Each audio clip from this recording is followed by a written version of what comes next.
4 new judges for National and Supreme Courts. Parliament resumes for final session. And the PNG Kumuls return to POM from World Cup tour. This is National EMTV News with Meriba Tulo. A very good evening. Thank you for joining us for Tuesday's news. 4 permanent judges of the National and Supreme Courts were sworn in today. The 4 had previously served as acting judges in different parts of the country for 2 years prior to their permanent appointments. According to Chief Justice Salamo Injia, the addition of these 4 permanent judges is in line with the National and Supreme Court's mission to build the capacity of the judiciary. Governor-General Grand Chief Sir Bob Dadai today presided over the swearing-in ceremony for 4 permanent judges to the National and Supreme Courts of Papua New Guinea. The 4, Ravunama Auka, Danajo Koget, Daniel Leosi and Thomas Anis. And laws of Papua New Guinea. Justice Auka will be based in Wabeg, Enga Province. Justice Leosi based in Kundiawa, Simbu Province. Thomas Anis will be based in Kokopo, East New Britain Province. Justice Koget, who is the designated judge for Daru, Western Province, will continue to be based in Port Moresby until such time court and accommodation facilities are ready in Daru. In accordance with its provisions and promise that I will uphold the Constitution. According to Chief Justice Salamo Injia, the development of a proper court and accommodation facility for the Daru courts are in progress, with plans to have Justice Koget based in Daru by the end of 2018.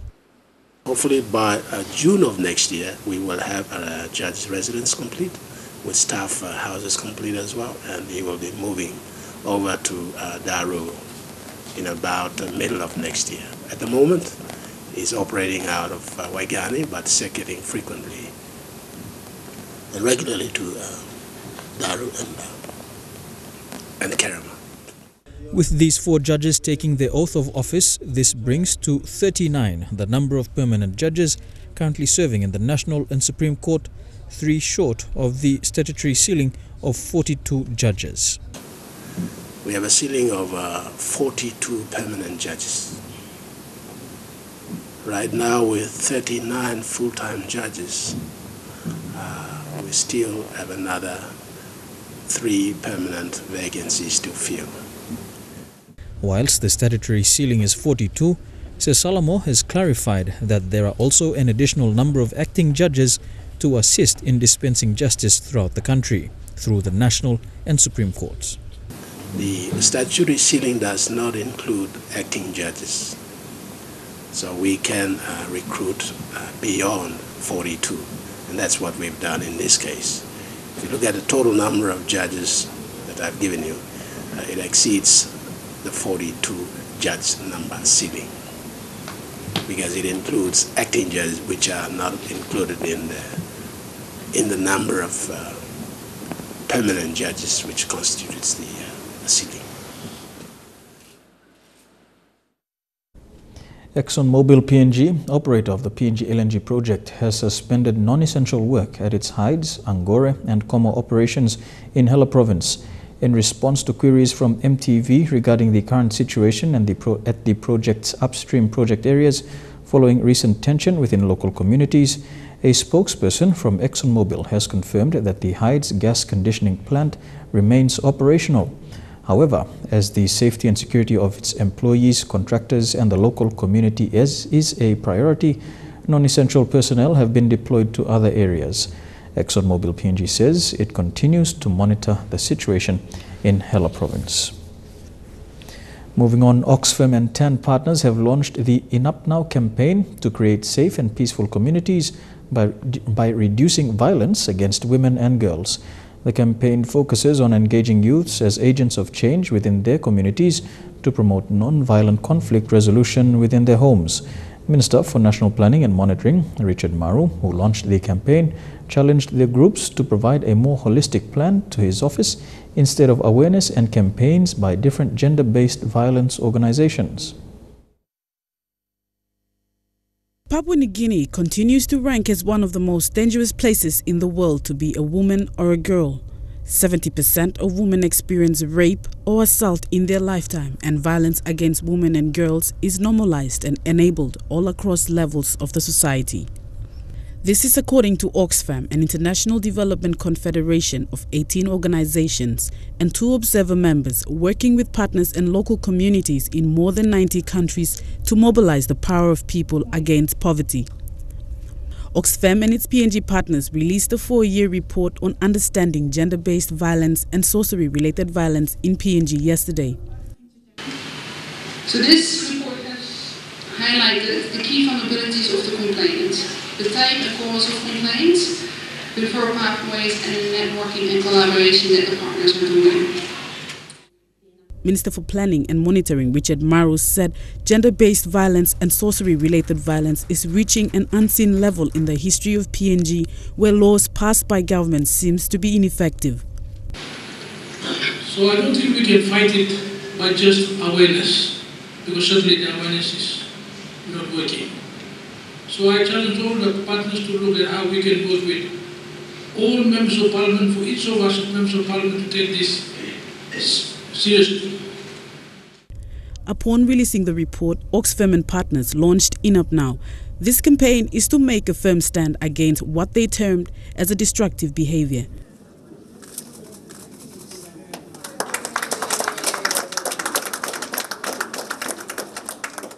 It is aimed at targeting citizens between the ages of 13 to 25, as they are the main instigators of violence against women and girls. The goal is to provide for people to find conflict resolution as normal and not resort to violence. So we teach men, or when you say your other peer group mates causing GBV, how would you educate them? How would you help if you see a woman being bashed up? And we say, oh, we'll go in and help the men, say, stop, my brother, come here, this is not right, and all that. So it's been working out for us slowly, and we've been getting a lot of men joining our group as well. Our team's slowly growing bigger. We support them Up Now campaign. Beautiful. Stacey Yallo, National, EMTV News. 4 men in Manus are in police custody as suspects to a murder case. These men are being investigated for the death of 33-year-old Thomas Sunko Beck from Drehead village in Lorengau. Manus Police Commander Chief Inspector David Yapu said the death is a result of a fight that broke out between 2 parties over disputed land.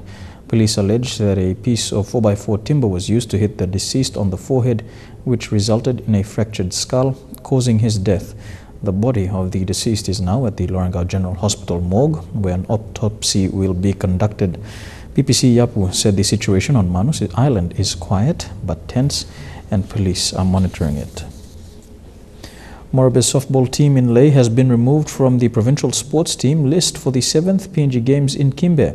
Team manager Billy Bray told the media team in Lae that they were told by Moresby's sports manager Ludwig Pekka that they were removed from the list to travel. EMTV News in Lae contacted the provincial sports manager for clarification. He said the matter is a management issue and the decision was finalized 2 weeks ago. 24 players, 12 each in men and women's division, were told last week that they would not attend the PNG Games in Kimbe. Team's coach Vivian Yawing says the team has undergone training and were prepared for the 7th PNG Games. They were confident to defend the title as silver medalist, attained during the 6th PNG Games held in Moresby in 2014. Plenty blol sumatin they all stop here, all stop on them all family here.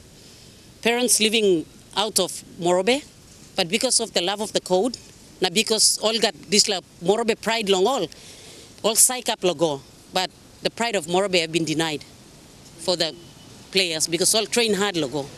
The coach said the softball team was aware that funds have been delegated by the provincial government and the Lae district to support the teams.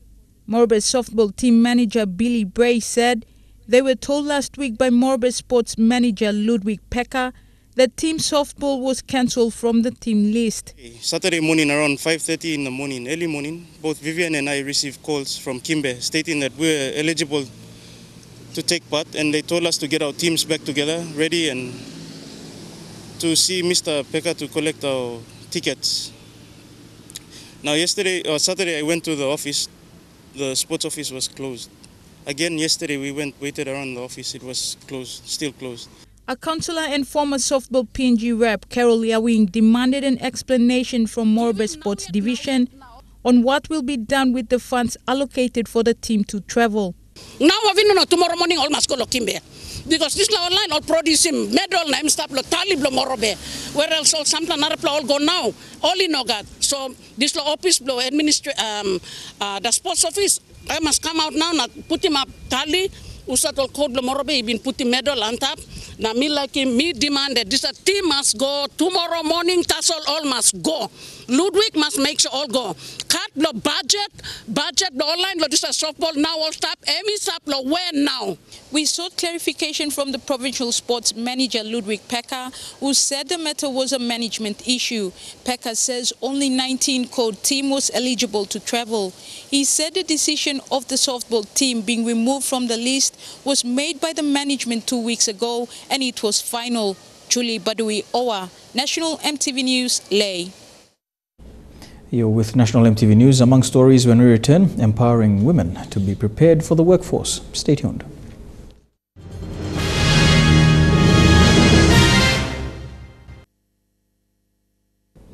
Welcome back to National EMTV News. A man in Manus was found guilty for being in possession of and cultivating drugs. 48-year-old James Denny from Solong village of Balopa LLG in Manus was arrested and charged during a police raid on Low Island. Manus Police Commander, Chief Inspector David Yapo, said the accused appeared for mention before the Lorengau District Court last Friday. PPC Yapo confirmed that drugs are being grown in Manus and transported to East and West Sepik and even New Island provinces to sell. Yapo is now calling on community leaders to report incidents involving drug activities to police. All-girls school Notre Dame Secondary held its 45th grade 10 graduation and its 12th grade 12 graduation last Friday. Most of the speeches were inspirational, calling for more women to take up men-dominated fields. Despite the 2017 national election, the girls proudly graduated with flying colors. Notre Dame Girls Secondary School graduated 260 grade 10s and 12s. School principal John Comey was pleased to read out the national written expression marks his students had scored. For grade 12s, more than 50 students scored marks above 14 out of 20, and likewise to the grade 10s. Comey said the students have been shaped, molded and groomed to take part meaningfully in all aspects of life. Comey urged Papua New Guineans not to discriminate against young women, but empower them to see PNG prosper. These students have been more than adequately taught according to the syllabus, with teachers preparing and presenting meaningful and sufficient knowledge and fully equipped these ladies to go forward in life.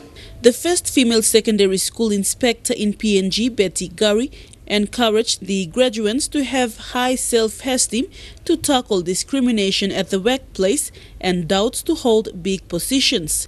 Mrs. Gary said she was determined, and through sacrifice, she became the first female school inspector.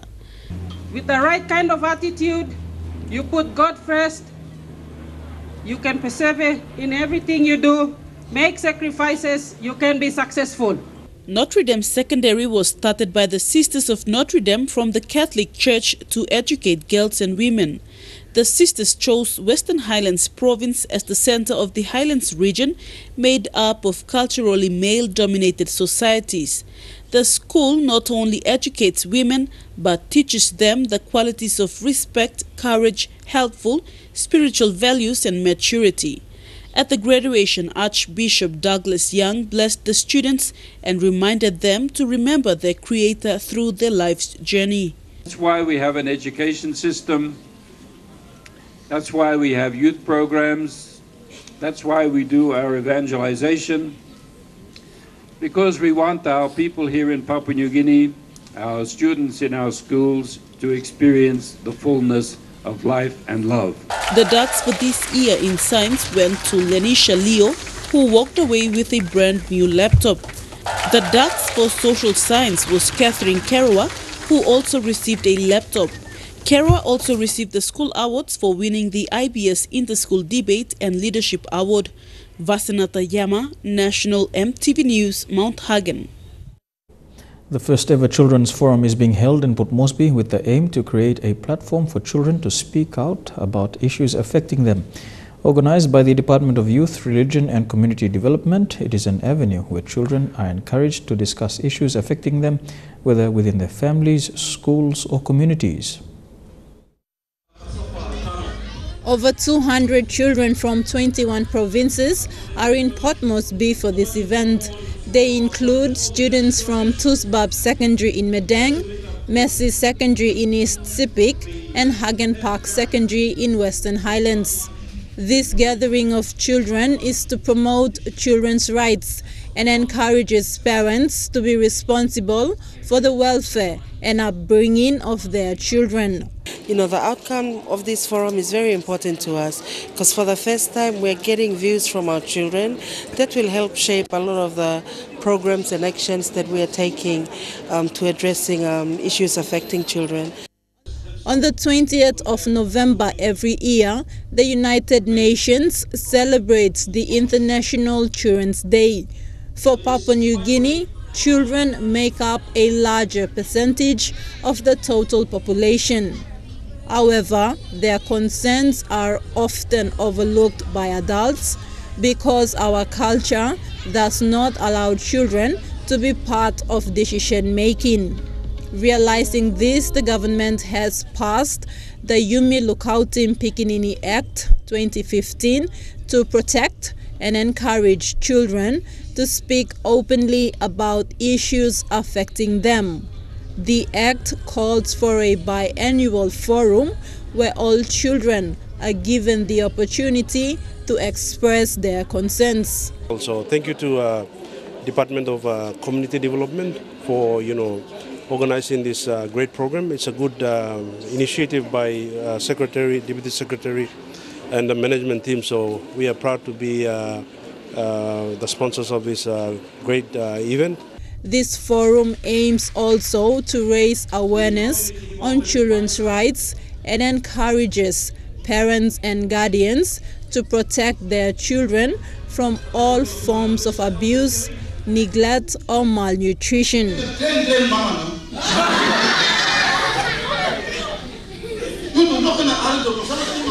There were debates and other item presentations to celebrate the International Children's Day.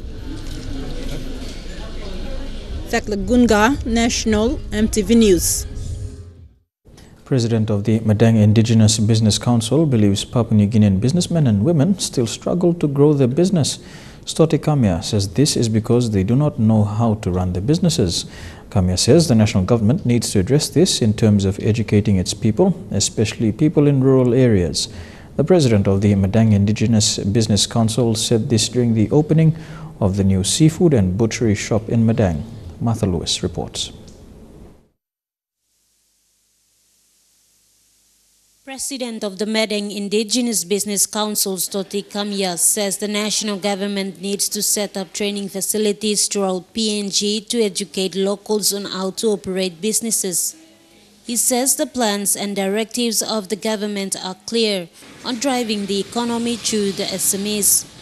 PNG businessmen and women will still fail if little education and training is given to them on how to run their business. The biggest problem, the challenge that we have is there's a huge gap in terms of business operation in SMEs bracket. We have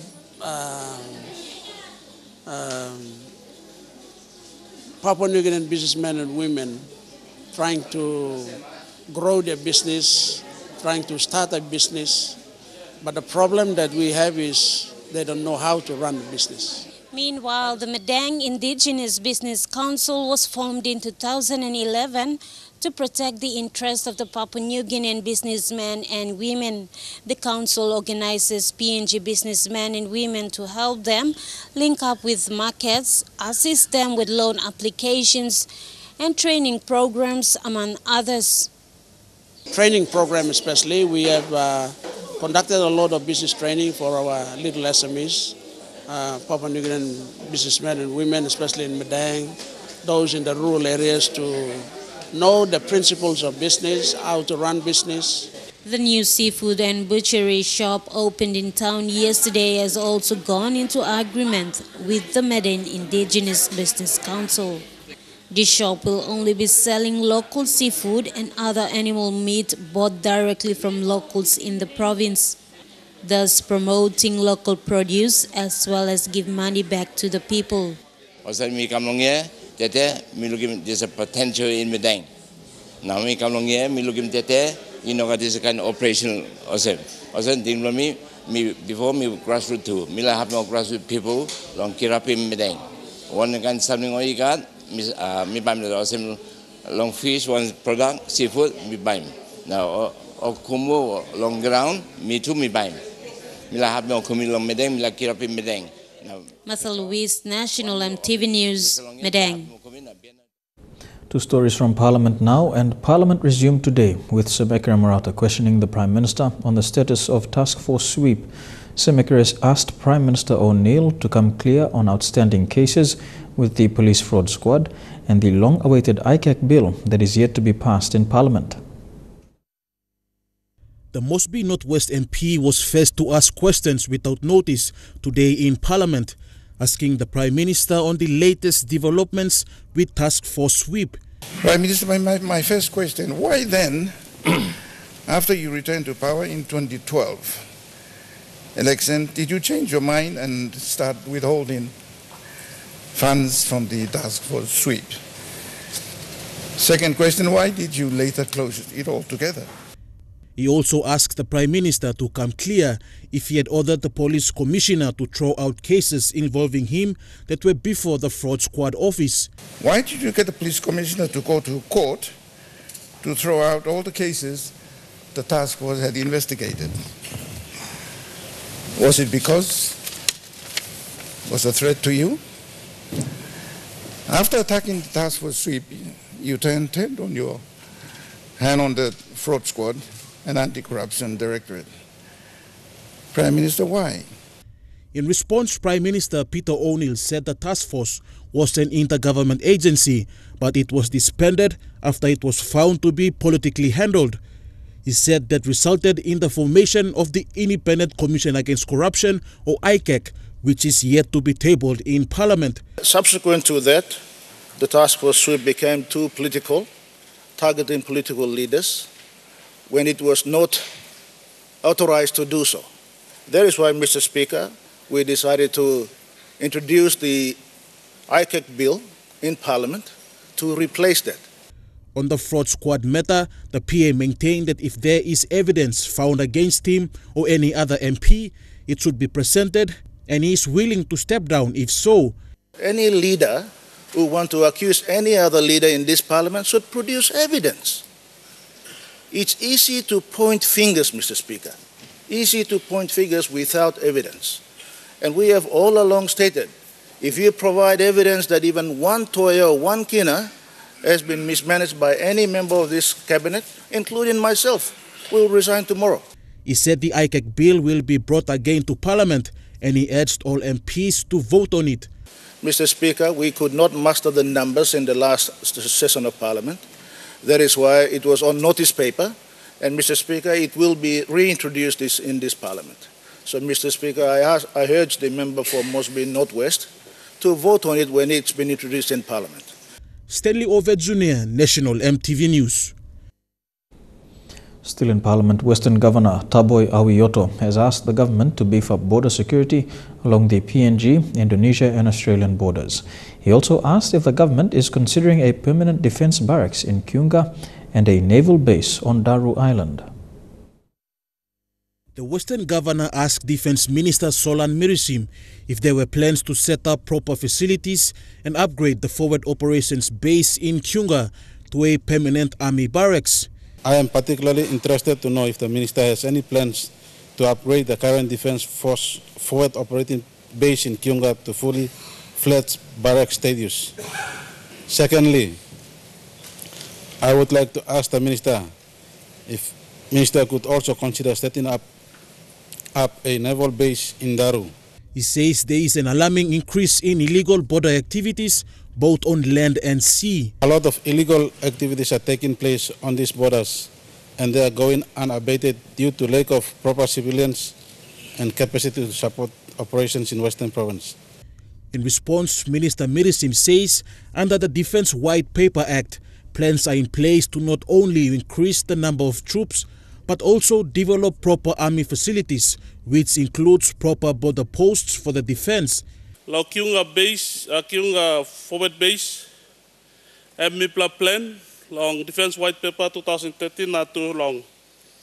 Kapman vision 2020 lo MIPLA need lo increase in number of lo defence go on top long 10,000 manpower.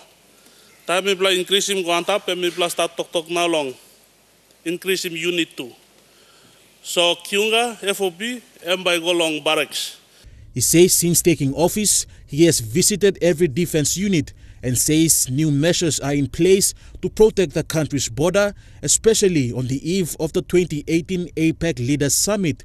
MIPLA work lo start lo go down, lo bottom lo finding all solutions lo start putting up all section. MIPLA start in finish lo Wesipik. Lo wutung kamogata long Green River, MIPLA start lo put him deploy more troops go inside na put him all sections by sections come on top. MIPLA start lo plan long come down lo Western Province. Meanwhile, he urged the governor and his open MPs to work closely with the Defence Force to fast-track the process of having proper defence facilities in the province. Stanley Ove Jr., National EMTV News. And now a look at the finance news. The kino closed unchanged at $0.3115 in the interbank market. At Bank South Pacific, your kino was buying $0.304, $0.3989 Australian dollars, €0.2553 Euro, and 33.87 Japanese yen. Looking at commodity prices at New York close, gold is trading higher, while coffee, cocoa, and copra closed the day lower. Crude oil is trading higher, copper closed higher, while palm oil closed the day lower. And on the stock markets, the Dow Jones closed 72 points higher, the ASX 17 points higher, and the All Ordinaries 16 points higher. Here with Tuesday's news. Don't go away. When we come back, stories making headlines overseas. Stay tuned.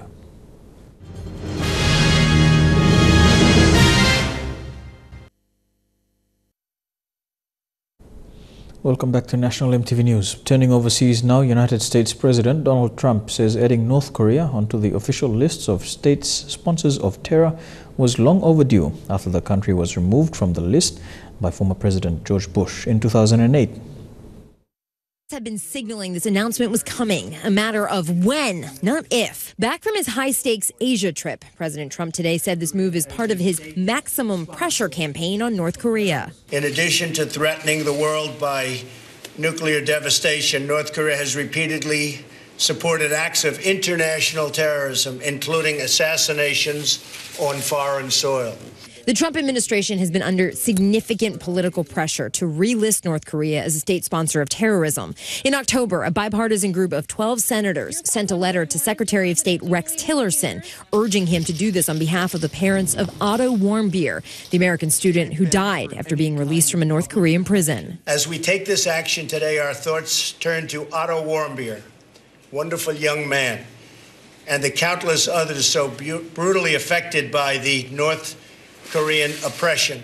The official U.S. list of state sponsors of terror is not long. Before today, there were just 3 countries on it: Iran, Sudan, and Syria. North Korea had been on that list from January 1988 until 2008, when President George W. Bush removed it in an attempt to salvage a nuclear deal that ultimately collapsed. President Trump says the Treasury Department on Tuesday will impose a further sanction on North Korea. Zimbabwe's military is appealing for calm and patience as the process gets underway for President Mugabe to step down. The leader is facing charges over his wife Grace illegally taking constitutional power. At party headquarters, the shreds of better days. Piece by piece, Robert Mugabe is going. His MPs gathered in Harare to begin the legal process of impeachment, removing him from office by parliamentary vote, and telling us it could happen in days. We are expecting the motion to be moved tomorrow, the committee to be set up tomorrow, and hopefully by Wednesday, because the charges are so clear, we expect that by Wednesday we should be able to vote in Parliament. In the audience, a First Lady in waiting, Auxilia, wife of Emerson Mnangagwa, whom the party wants as president. How are you?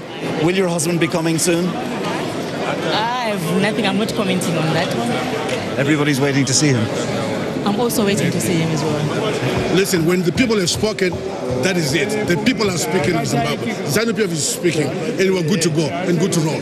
The country is still absorbing last night's extraordinary presidential speech, with its soothing musical introduction and absence of any talk of resignation.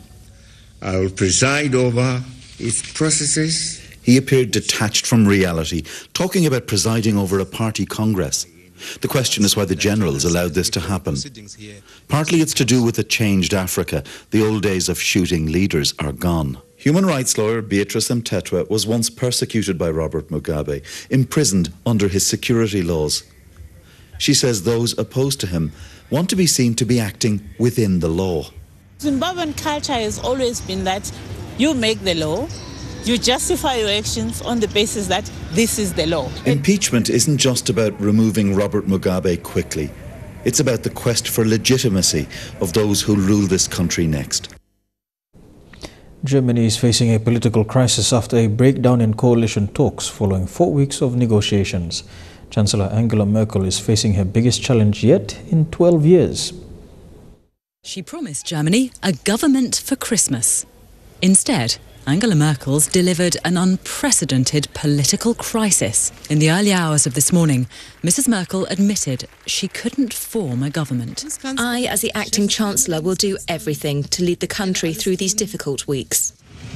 Later, crisis talks with the German president.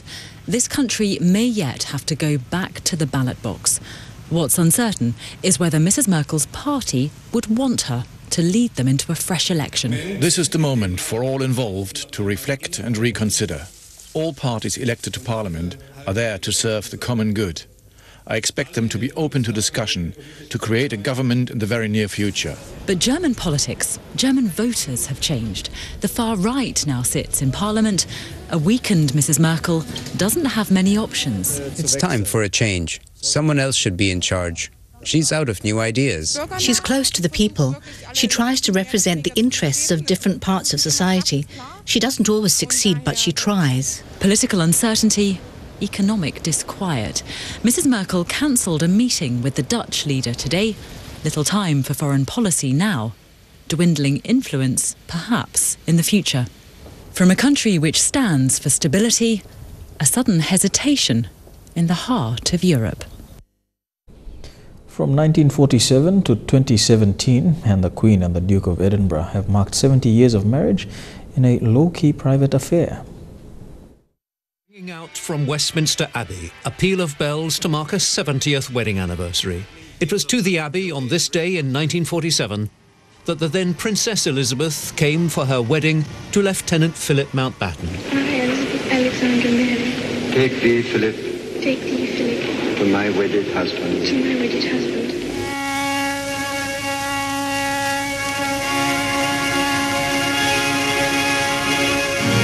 It was the start of a marriage which has endured for 70 years and which, from the moment Elizabeth came to the throne in 1952, has underpinned the success and stability of her reign as Queen.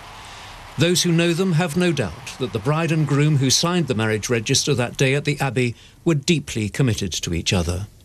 Obviously, they were very much in love. I mean, it was, you know, it's early love, as far as I can understand it. So it's a love match, essentially. It's a great love story. The early years of the Queen's reign were not without difficulty for the Duke. He felt he had no clear purpose. But he adapted to the role of consort to the monarch, and for decade after decade, they toured the world and fulfilled official duties together. A couple, so much of whose lives have been public, sustained by the private bond between them, which remains strong and deep, as the latest photographs issued to mark their platinum wedding anniversary make clear. Tonight, their 70 years of married life together will be celebrated at a private party at Windsor Castle. Back home, and the final autopsy report of the late Post Courier journalist Rosalind Albaniel Evara was handed to the coroner's court last week. Chief Pathologist Dr. Seth Fosse conducted the full autopsy and compiled the report, stating that the cause of death was undetermined due to embalming, which had limited evidence at the time of autopsy, despite there being a reported history of domestic or physical violence. While police investigations continue, Coroner Mekeo Gauli says the matter will not be taken lightly as there is a huge public outcry for justice. Roslyn passed away on the 15th of October 2017 at her company residence at Boroko after she had complained of severe headaches.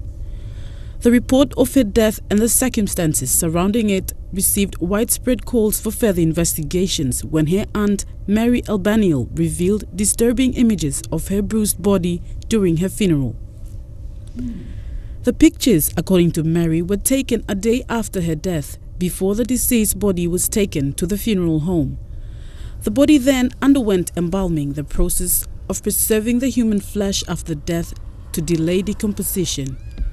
According to medical practitioners, it is common sense that the autopsy must take place before the embalmment.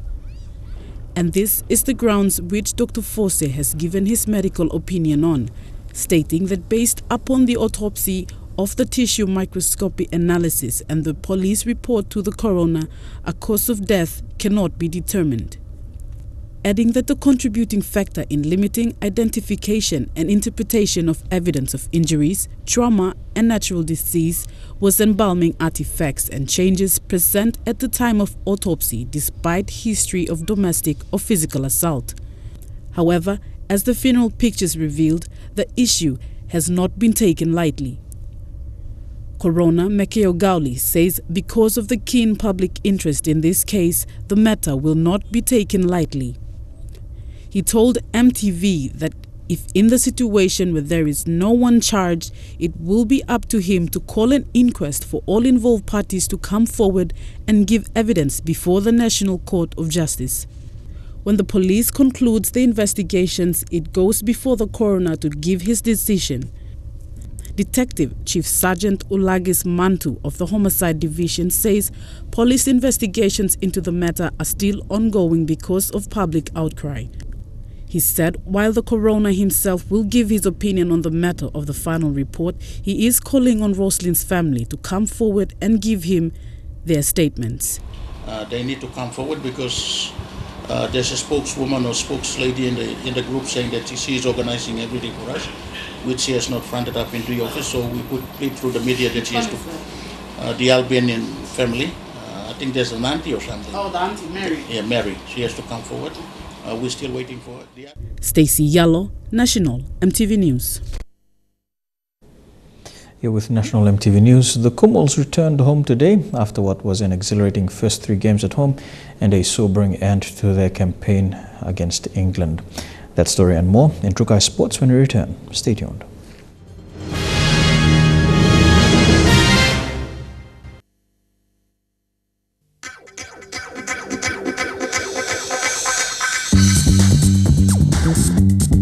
Trukai Sports.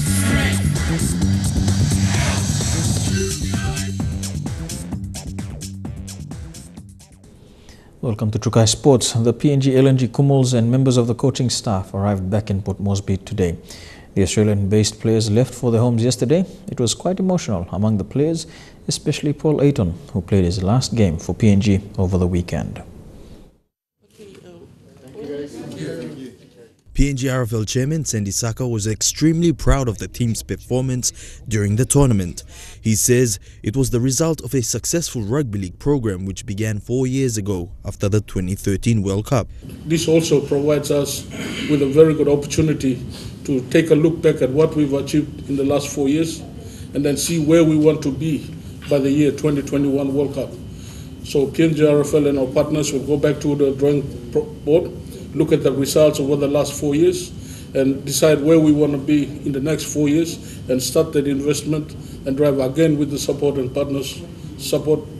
and assistance of our development partners and the government to make sure that by 2021 the team actually rises to the next level. PNG RFL CEO thanked the sponsors and fans who backed the Kumuls during their campaign in the World Cup. And it gives us confidence to look into 2018 and 19, 20, 21, that all our key sponsors have given us nod and indication, positive indications that they'll be partnering with us into the new year. And that, from an operational perspective, gives me really good platform and a satisfaction that we can plan well for the next 4 years go to the World Cup.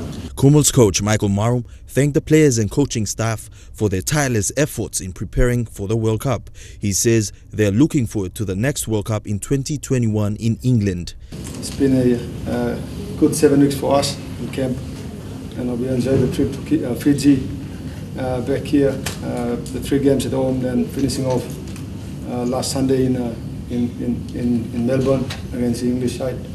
And it's a bit difficult for us to put everything together in a short period of time that we had, but and I think this year we had a great bunch of players again. Captain David Mead was disappointed he could not finish off their quarter-final match against England last weekend, having been taken off the field 90 seconds into the match. I would have loved to have been out there to be with the boys, but wasn't to be. These things happen in rugby league sometimes, so I've come to accept that pretty quickly, and I look towards the future. And our future is obviously the guys coming through the PNG rugby league system, and obviously having all the support from all of PNG is very important for us. And we certainly appreciate all the support that we get, from the board, the government, and all the sponsors. Former Kumuls and members of the coaching staff, John Wilshire and Marcus Bai, thanked Marum for giving them the opportunity to be part of the team. They say they are looking forward to upcoming Kumuls matches in the 2021 World Cup. Unfortunately, it wasn't the result we wanted. That's okay. I'm extremely enthusiastic and excited about the future of rugby league in this country. As the CEO's pointed out, the key is in junior development. So, obviously once the time comes and it's time to settle down and debrief, I'm sure the Chairman, CEO and Coach Michael will look to that strategic plan for the future. With what the board and PNG RFL is doing, I think we're going the right direction. And with that, for Michael, thank you so much for inviting John and David and myself to come back and to try and give our experience back to the boys. It's pleasing for us. We've been waiting for a long time. Elijah Levet, National EMTV Sports. And this year's Rugby League World Cup has become one of the most unpredictable in the tournament's history. Tonga and Fiji have proven to be forces to be reckoned with after defeating Lebanon and New Zealand, respectively. Pacific Island giant killers Tonga and Fiji will take on England and Australia in this weekend's semi-finals. Fiji and Tonga survived the quarter-final battles to claim semi-final berths with 2-point victories over New Zealand and Lebanon, respectively. Long, fishy to his side. Yeah! What about that? 6'7" on one wing, 6'6" on the... Fiji's 4-2 victory over the Kiwis was the second time in a week that a second-tier nation has defeated a Tier 1 nation. Extraordinary match! Australia and Fiji will meet at Brisbane Stadium this Friday night, while Auckland's Mount Smart Stadium will play host to Tonga and England on Saturday. These matches will determine who will contest the 2017 World Cup final at Brisbane Stadium on the 2nd of December. It's an easy try for Munster. Cameron Munster scores the first try of the match. This World Cup has seen millions in Australia watch on the screens of the 7 network and many live streaming the matches. Millions more have watched overseas via BBC in Britain, Sky in New Zealand, beIN Sport in France, EMTV in PNG and other rights holders in the Pacific. More than 280,000 fans have attended matches, with 5 sellout games, 3 in Port Moresby, 1 in Hamilton, and another for Darwin's first test match on Friday night when the Kangaroos beat Samoa. Go 90 metres, the chase is on. Has he got the legs, Holmes? He dives for the corner and gets there. The World Cup is set for a thriller this weekend as these 4 teams go up against each other for a spot in the grand final. He set the last one up and he scores the third. Elijah Levet, National EMTV Sports. Don't go anywhere. We'll be back with more of Trukai Sports after these messages.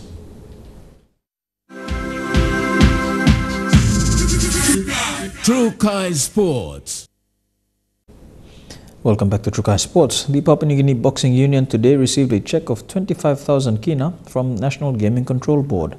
The funds will go toward athletes' training camps in either the Philippines or on the Gold Coast in preparations for next year's Commonwealth Games in Australia. With the intention to getting selected fighters ready for the Commonwealth Games, PNG Boxing Union President John Avira thanked NGCB or National Gaming Control Board for their sponsorship of 25,000 kina. He says with the mini games underway and PNG Games underway in Kimbe, PNG Boxing Union will continue to identify raw talents and youths who will need the support of the government. We always go to any big events in our mind that they're not going to beat us for effort, maybe skill level. Obviously, PNG has changed now with the facilities that the government has put before the Pacific Games. We are in par with other, especially the Oceania countries, including New Zealand and Australia. NGCB CEO Imelda Agon says it's an exciting time for NGCB, and despite boxing being neglected, it has never been forgotten, especially when the code has represented PNG in the Pacific Games, Commonwealth Games and the Olympic Games. But you're doing something that is giving an opportunity to young Papua New Guineans. And we're not seeing only young men participate in the sport of boxing, we're seeing women. And it is now giving a level playing field for women. I know it's not easy, not only for men, but women at the same time. She acknowledged John and his staff for supporting the young boxers achieve their dreams. And where we come in, as part of our Give Back program, is just to make a slight difference in what you've already done in terms of doing the exercise, in terms of the discipline, in terms of training to get to that level. So when you go out there to fight, I'm certain that you carry all of us. John says some of the athletes training for the Pacific Mini Games in Vanuatu will be part of the Commonwealth Games, while planning and training camp schedules are being organized. The intention is to get them to somewhere close to Australia, where the Gold Coast Games will be in April. So they're also acclimatized with. And the other major factor is the competition. We need, good competition leading up to the big game, meaning that we have established sparring partners in Australia and Philippines, which we normally do. So that's it will pick them before we go to the games. Godwin Eki, National EMTV Sports. And that's it for Trukai Sports. But just a reminder, EMTV will bring you highlights of Day 2 of the 7th PNG Games at 8:30 p.m. this evening, so stay tuned for that. That's it for Trukai Sports, as I said, but up next, here were the details for the next 24 hours. Trukai Sports.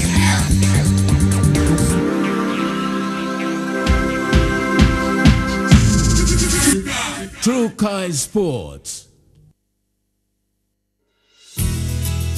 The weather details are proudly brought to you by Dulux Weather Shield. Worth doing with Dulux.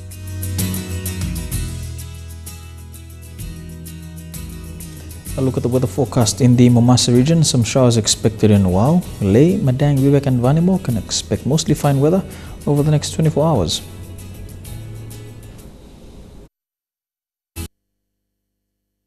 The weather details are proudly brought to you by Dulux Weather Shield. Worth doing with Dulux.